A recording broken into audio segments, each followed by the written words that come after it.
Hello, ladies. Thank you very much for joining me today in this live webinar on understanding and treating hair loss for women. Of course, men and women can lose their hair or have hair thinning for different reasons. Today, we're just going to focus on the causes of hair loss for women, which can include nutritional, hormonal, and of course, other causes such as just stress and poor digestion. But particularly, we're going to focus on covering hormonal causes and nutritional.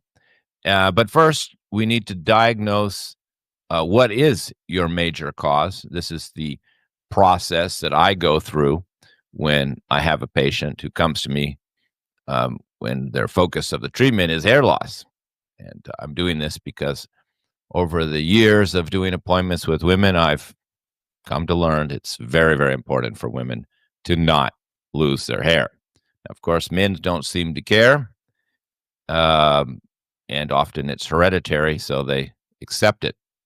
But women, on the other hand, I've had clients who have high blood pressure, diabetes, kidney failure, and don't even want to focus on that. They want me to focus on hair loss. Even though they have these serious life-threatening health conditions, I guess they don't want to pass away with no hair. So that's a big focus for women, and I can understand that. It's very important to them. So that's what this webinar is for the women who are very concerned about their hair. So once again, we have to start with just diagnosing and understanding what could be the cause of your hair loss, which is, of course, the approach I have to take when I have a patient. I have to first determine what is the cause. Now, I have a big advantage. I have my new patients complete a health intake form, so I can see all of their diet, all their medication they're taking, and all the supplements they're taking. So this can give me a lot of information right there. And I can see information about the state of their digestion. So we have to look at what is causing the hair loss, and a few areas which we're not going to cover today because they're quite broad, but a lot of medications can lead to hair thinning and hair loss, and that you really have to look up each medication individually and see if this is a common side effect. And of course, a stress takes a lot away from the body and can contribute to hair loss. And also poor digestion, a lot of gas, bloating, constipation, not much hunger, not much appetite, never feeling good after meals are all the signs of poor digestion. And when there's poor digestion, there's usually poor nutritional intake or malabsorption, and this can eventually lead to hair loss slowly.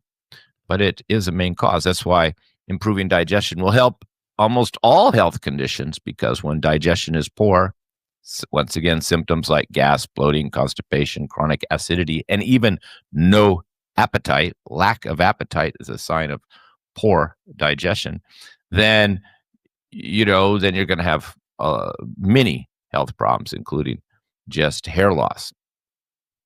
Now, let's look at the most common, in that which we're going to talk about here, and that's nutritional.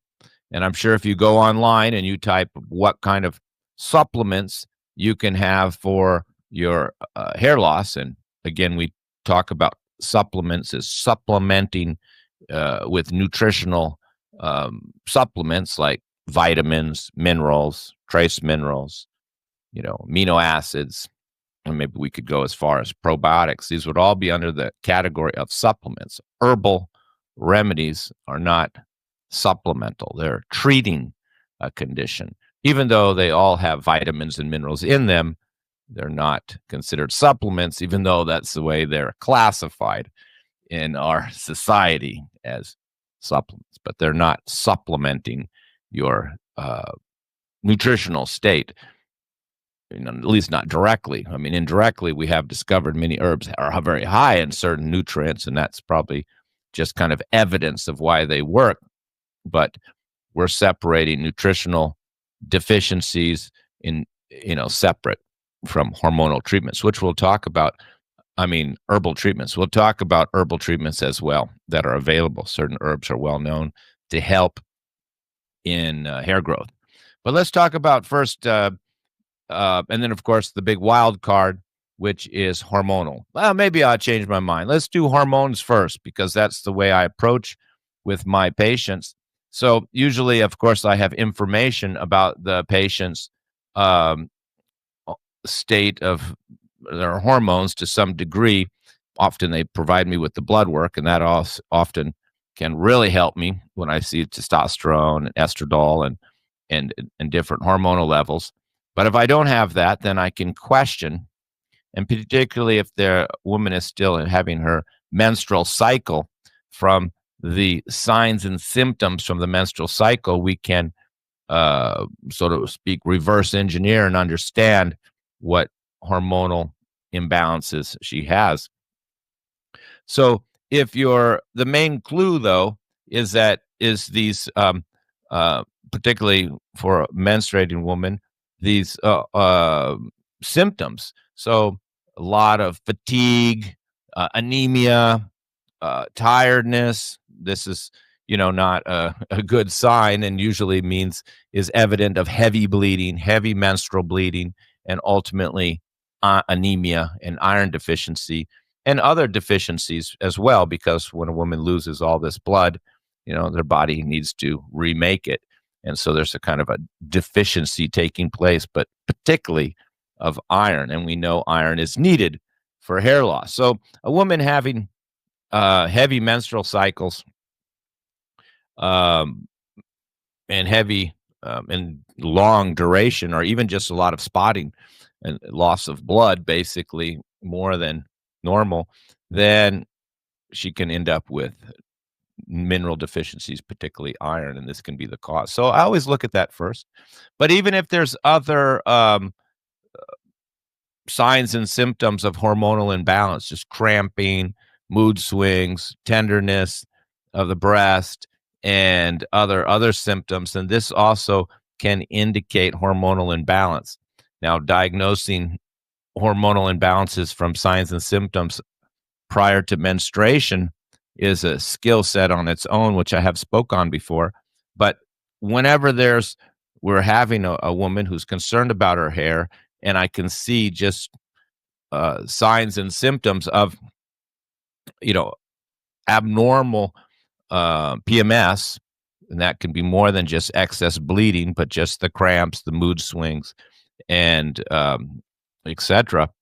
But particularly the heavy bleeding, then I will always treat that, as well as maybe provide treatment for the hair growth, because it sure doesn't hurt to help a woman to balance her hormones and reduce down these premenstrual symptoms. And the same goes for the postmenopausal woman, where we know estrogen is dropping, and we can see other signs of weight gain, vaginal dryness, low libido. Also, some of these are indicative of hormonal imbalances as well. So if we see these in hot flashes, then we might as well just treat the hormonal imbalance. It's only the case where there's very few symptoms of menopause, or they're way past menopause, or a woman's having menstrual cycle, and there's not a lot of symptoms, where I would eliminate that. But I would say in most cases, for a woman that comes to me with hair loss or hair thinning, because most women don't wait around for their hair to be gone, they just start thinning, and already they want to take action. And I'll always treat the hormones at that point. And there are many products that help in this regard, and I'll mention a few. But I think the most important thing for a woman to understand is that these hormonal imbalances, particularly heavy menstrual bleeding, can be a major cause of hair loss. And the other one is nutritional. And women, of course, I think are faced with this often more than men due to dieting. So I've got many types of women who were on, let's just say, extreme diets. I used to get a lot of women, and still do, who are on the vegan diet. Of course, that's not as popular as it once was. And hair loss, stopping of the menstrual cycle was one cause of this type of extreme diet, no proteins, often no fats, no animal protein. And a lot of times they were just living off of smoothies. I called them smoothie girls and coffee, smoothies, and coffee to kind of keep going, which would definitely keep them pretty thin, which is, I think, the objective for some women. But unfortunately, hair loss was one of the signs and symptoms that I saw in people following that diet. Now, because of nutrition is probably the most number one reason for hair loss, and I'd say for a lot of women, it's probably hormonal plus nutritional. That's why they're not able to resolve it on their own by just taking, selenium and zinc and more omega 3s and etc. Because it's also hormonal and you have to treat both. But when you don't have much animal protein, for example, you're not going to get the vitamin D. I mean, you can get it out of some mushrooms and, of course, vitamin D's in eggs, which is one reason I try to talk vegans into at least doing some eggs and cheese and just become a vegetarian instead of a vegan. So at least you get eggs and cheese and then more mushrooms and more sunlight and maybe vitamin D supplements because we definitely don't want to have a vitamin D deficiency. But cod liver oil, for example, has vitamin D, vitamin A, and vitamin E. And we also know vitamin E, again, in butter, some nuts, particularly almonds, sunflower oil, which is one of my one of the oils that I do encourage in cases like hair, high cholesterol. It doesn't have the omega 3s, but it is high in vitamin E, which is good for your hair. And then you get people who are doing other extreme diets, which I think are also very unhealthy, just in the other direction, such as the keto diet and the paleo diet, where we're eating a lot of animal protein and fats and like, say, no fruit and no grains. Well, these people also, besides getting fatty liver, high cholesterol, gallstones, and ultimately kidney failure or gout from the high uric acid. So this is a very dangerous diet too.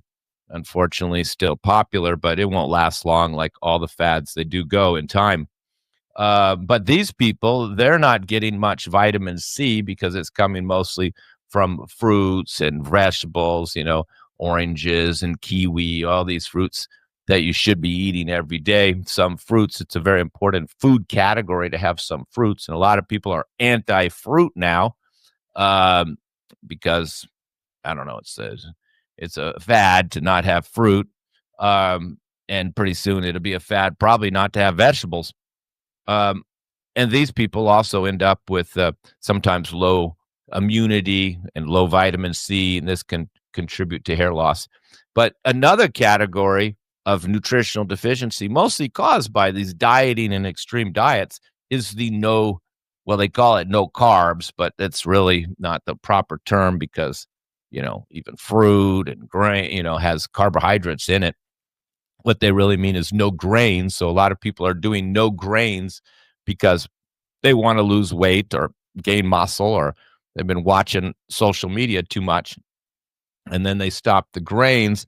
And of course, the B vitamins, even the biotin, which is very famous for helping your hair.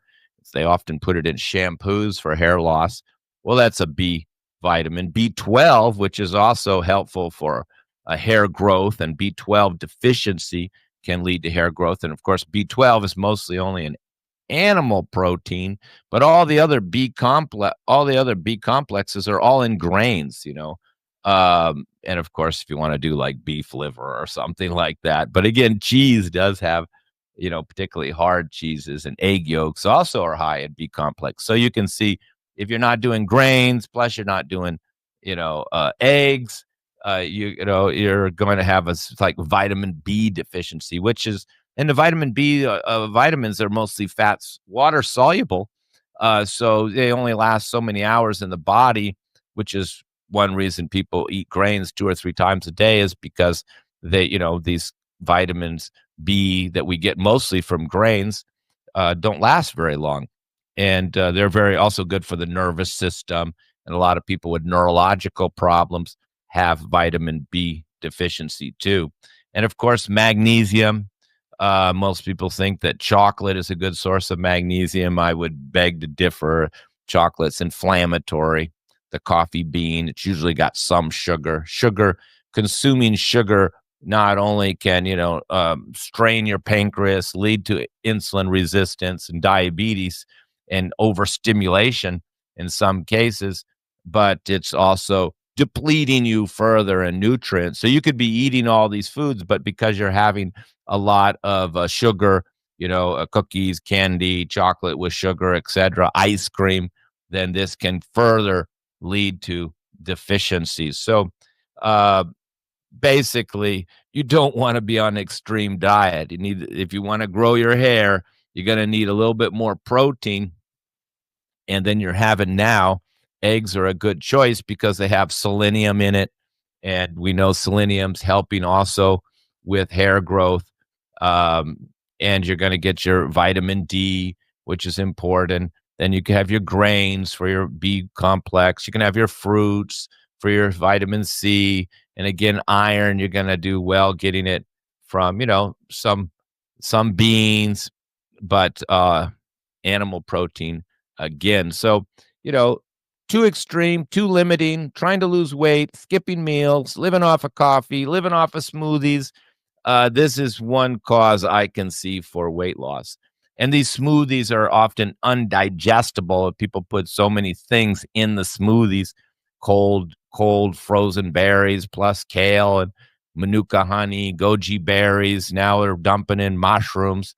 And so, they become a big glob and it's often undigestible, even though you've put in all these healthy substances in the smoothie. Often the body's not able to digest it, and the people end up with nutritional deficiencies.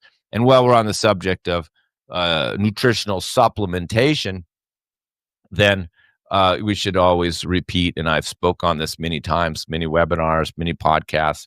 I've talked about the subject of not having synthetic vitamins and using food-based vitamins, particularly vitamin D3, to get a plant-based supplement. And because many of these cheap nutritional supplements, they don't absorb well. They're in hard condensed pills, that don't really break up, and a lot of times people are urinating out a lot of these vitamins because they're basically isolated synthetic nutrients that are anything but organic and natural. And sometimes they don't even absorb well, or sometimes they don't even live up to their objective. So you should always get food-based and plant-based nutritional supplements. So if you're concerned about hair loss, I definitely advise you to eat a more broad diet, fruits in between the meals, a broad spectrum of vegetables, some animal protein, at least eggs, and some cheese, because there's really no vegans in the world but Southern California. The vegetarians in the world, like Southern India and even Pakistan, I mean, they're going to have cheese and dairy and milk, which should be a second source of protein and vitamin D to avoid nutritional deficiencies. So avoid the extreme diet, eat a little bit more broad, and then buy some food-based supplements, particularly the D, zinc, iron if you're a woman and becoming anemic with heavy bleeding, B complex, these, and a little magnesium at night. All these can benefit everybody. And then at the same time, treat the hormonal imbalance. Now, that's a tricky subject, but we have some products here from our sponsor, Herman Teas. There we are. There's their man with the same shirt on that he had when they took the photo to make the cup, the red shirt and the leather vest. So Herman Teas does have a few products that can help us both in hormonal balance and in hair loss. So let's take a look here. This is our female hormonal balance tea, and you can see that nice name, female hormonal balance tea. And we can break this down. This can really benefit all women. Um, of course, if you're having hot flashes, we have a hot flash tea. And if you're having heavy, a lot of premenstrual symptoms, we have a PMS tea as well that can be taken right before menstruation. But usually, this tea, say you have a lot of PMS symptoms, then I'll say take the PMS tea, or we also call it moon cycle tea, about 5 days before menstruation. And the rest of the month, just take this female balance tea. So I usually have this female hormonal balance in conjunction with another product. Like if I have a woman with uterine fibroids, I'll give her the fibroid tea, and then a uterine fibroid tea plus this female uh, hormonal balance tea, which works slowly. Now, of course, women get too much facial hair, and you can get a little facial hair or balding, or particularly the textbook sign of high testosterone is hair growth on the nipples, and that means high testosterone. So that definitely can be a cause of hair loss for women. And of course, after menstruation, after menopause, you can get a lot of menopausal symptoms indicating low estrogen. So this can help for not, but like I said, usually I'll do it in conjunction with another product like a hot flash tea or a PMS tea or a fibroid tea. Well, let's take a look here. So spearmint, spearmint is known to, let's just say, modulate testosterone. People ask me why is spearmint in there, and it's actually the first ingredient because it's not very strong. So, and it tastes very good. Now, red clover is a known phytoestrogen. Shatavari is one of the key Indian herbs for hormonal balance, particularly postmenopausal. And here's ashwagandha. Ashwagandha is just for your adrenals. But of course, if you have high cortisol and you're stressing out, then this can have an adverse effect on your hormone production. So that's why it helps basically a little bit with the adrenals too, because we know ashwagandha helps with the adrenals. And then the Dong Quai, this is a premier herb for estrogen imbalance. And black cohosh, this is also like a phytoprogesterone, helping with progesterone. And fennel and licorice just kind of tie it all in together. And I will tell you a little secret about this formula. There's dominia in there, and dominia is a female aphrodisiac. It can be used for men too, but it's not that strong. And it's I use it in my sexy woman tea. And of course, that's there because one symptom women feel often is low libido. So I put a little bit of dominia in there as well. And so it's slow acting. Like women have to drink this for a few months, and then they go get their blood tested again, and then they'll see the results. And again, usually I'm using this in conjunction with other treatments that the patient's doing.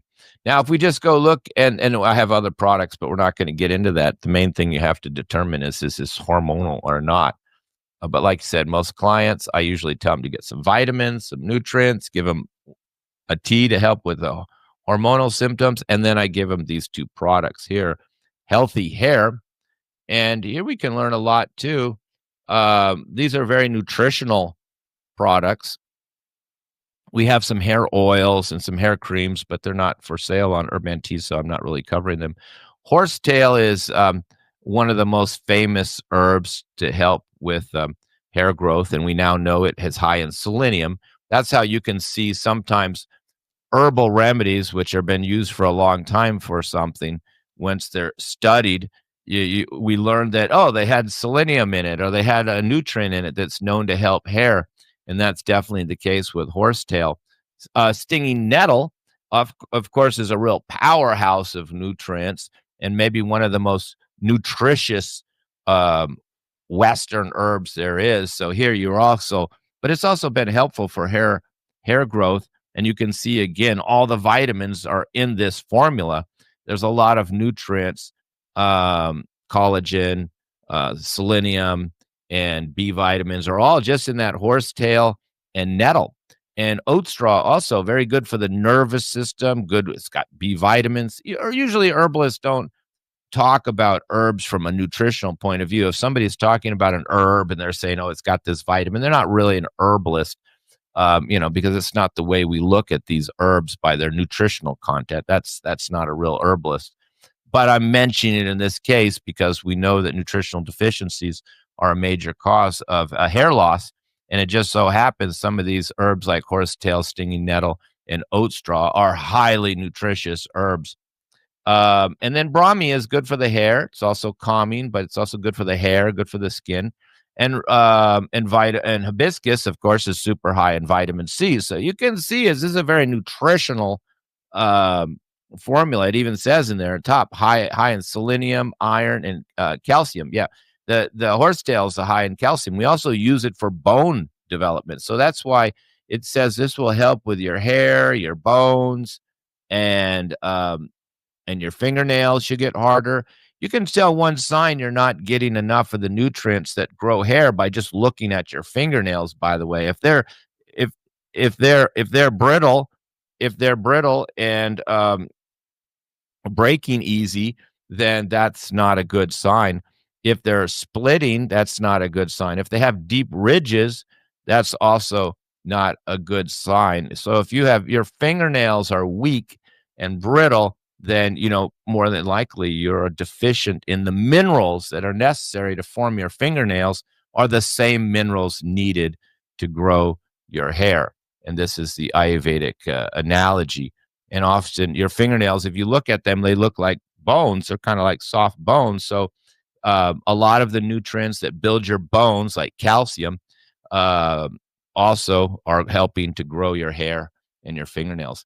Now, the reason the rosemary and fenugreek are in there, particularly the rosemary, that's for the circulation to get the blood up to the head. And I didn't mention that, but even poor circulation can be one cause of hair loss to some degree.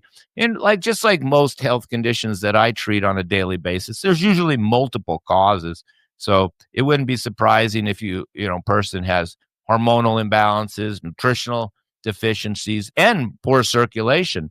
You can always tell if you have poor circulation, your hands and feet are much colder than the rest of your body. So the blood's not getting to your extremities, and it's not obviously getting up to your head well either, because your head is above your heart. So when there's poor circulation to the head, you can feel lightheaded, you could feel dizzy, and you need to lie down. So the blood needs to get up there. And fenugreek also is helping in this regard, stimulating the scalp. So this is, again, a nice product. We get good reviews off of it. And then the Indian version here, I would think is more potent than the tea. And you may not recognize these as much, but you can see hair and nail formula. So it's for hair loss, thinning, balding. And like I said, most of the time I just give both of these out. I tell them take a couple teaspoons of this hair and nail formula in milk, because we know milk's got the fat, which we needed, because I also didn't make it clear that low-fat diet can lead to hair loss. So we got whole milk in here, plus the vitamin D, plus the fat, and all the other nutrients that come with milk. Milk is extremely nutritious. And then you take these herbs with it. And some of these herbs we know are also high in certain nutrients, like amlaki. The amlaki fruit has been recorded as the most highest fruit or vegetable in vitamin C in the planet. And that's in there. There's the Brahmi again, the Gotakola is for the circulation. There's the ashwagandha. And ashwagandha is a building herb. It's a growth herb. So we don't give out ashwagandha for weight loss. We give ashwagandha when we want to, not just manage cortisol, but build and strengthen. And pravo panchment, these are calcium, natural calcium sources from the ocean, like coral and seashell and oyster shell and pearls, all ground up in a little powder, and that's put in there. And that's like, it's a natural source of calcium, coral. But we don't call it coral because it's been treated to make it more digestible. But you can see online people do sell coral powder for natural sources of calcium. But in this case, this is a few other coral plus pearl plus some other shells, and then they're cooked so they're easily digested and absorbed, but very high in natural sources of calcium and minerals, which they've known about for a long time. And the two most common herbs for hair growth is a bringraj. And again, you can buy bringraj oil. If you buy Ayurvedic hair oil, which you can find online, you will see the main ingredient should be bringraj and amlaki in sesame oil. We always use sesame oil, and sesame oil should be the best oil for helping you to grow your hair and your bones. So women in postmenopausal state who are having bone loss plus hair loss, we tell them just cook everything in sesame oil. And even you can massage sesame oil on your scalp. And these oils, that Indian oil for hair loss, is usually, if you look at the ingredients, it's sesame oil, not coconut oil, sesame oil, because you don't want it's too cooling, and bringraj and amlaki oil mixed together. So just bringraj in sesame oil is a known hair oil. And then usually they put other herbs in it like amlaki, brahmi, gotakola. So some of these herbs that you see here are also herbs that are used in oils for hair loss. So if I could just conclude, I think you got the point that, hormones can definitely be a big factor. Nutrition is almost always a present. And to have good nutrition, not only should you take nutritional supplements, but you should improve your digestion, because if your digestion's poor, you're going to have malabsorption and can lead to nutritional problems as well. The only other few tips I'd like to give you is a few home remedies for hair loss. One is just sesame oil in the head. Get rid of whatever shampoos you have, because a lot of shampoos, even ones that say, oh, they got biotin in it, when you see them try to list everything that's possibly good for your hair in one shampoo, that's not a good thing. You should get really very gentle and herbal shampoos. There are Ayurvedic herbal shampoos you can get online, and conditioners, and overwashing your hair, over drying your hair, just like with your skin. If you overwash it, it can get too dry and too depleted. So in Ayurveda, in fact, they do it the opposite of we do. We put on the shampoo and then we put on the conditioner. But in Ayurveda, and the way I do it, I have this hair oil. So I put the hair oil on first, and it's kind of just oily and sticky. And then after I wash my body, then I get this Ayurvedic herbal shampoo, which I get online. And then I wash it out, and then it never gets dry because you kind of treating it with the oil first, so there's no dryness, and then you're kind of washing the oil out with the shampoo. And you should never use strong shampoos that have a lot of bubbles. The more bubbles they have, usually the stronger they have, and the more they're drawing out of your hair and your scalp. Another factor can be just hard water. Hard water can be very drying to the skin, can also lead to hair loss. And this is why, of course, many people put in water softeners in their home. And another cause is heat. Hot water on your head is never advised in Ayurveda. So that's why when you do like panchakarma and you do the sveda, it's called the steam box, your head is always sticking out. So they steam the rest of the body, but they never steam the head. So in Ayurveda, we don't do saunas where the head could get hot. And because it's not healthy for the brain to be hot, it's not healthy for the eyes to get hot, and it's not healthy for the hair to get hot. Now, I know that hot water feels good on your back, but when you're washing your hair and you're letting that water hit on your head, turn the shower down a little bit so it's warm.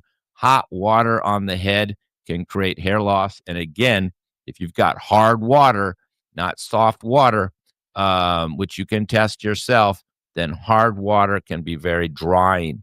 And if you have really dry, flaky skin that doesn't seem to go away, no matter how much omega-3s and oil and ghee that you have, then it could be your water. which will also dry out your scalp. So, overwashing your hair, using cheap shampoos, even ones that say they're for hair loss, can be one of the big causes, and your water itself. So it's a really has to be a holistic treatment. I know everybody would like to just go out and buy one little pill or buy a little selenium or something, and their hair loss is going to go away. But it's better to be holistic, work on your hormones, work on your diet, take some vitamin supplements, and then take some herbal products like we have available here on herbmanteas.com, where you can buy hair oil, hair tea, and hair formula. And soon we'll put the hair oil up there as well. And this broad approach tends to work. So when the women come back and say, hey, their hair stopped falling out in their comb, it's not clogging up the drain, and it's definitely getting better. Often we don't know what improved it, because that's always my approach, this holistic approach. Change the diet, throw in some nutritional supplements for them, and give them these home remedies, not using the hot water, and changing the shampoos, and taking these herbal remedies. Now, I do get reviews from people buying these herbal remedies online that say they helped, and I have no idea if they changed their diet or if they had hormonal problems or they had nutritional deficiencies or not. But, at the end of the day, it's always better to do a broad, holistic approach. Like I said, changing the diet, no extreme diets, and not too much fasting. Fasting is depleting unless you're very overweight, and no extreme diet in one way or the other, like I mentioned, and taking some nutritional supplementation, whole food based.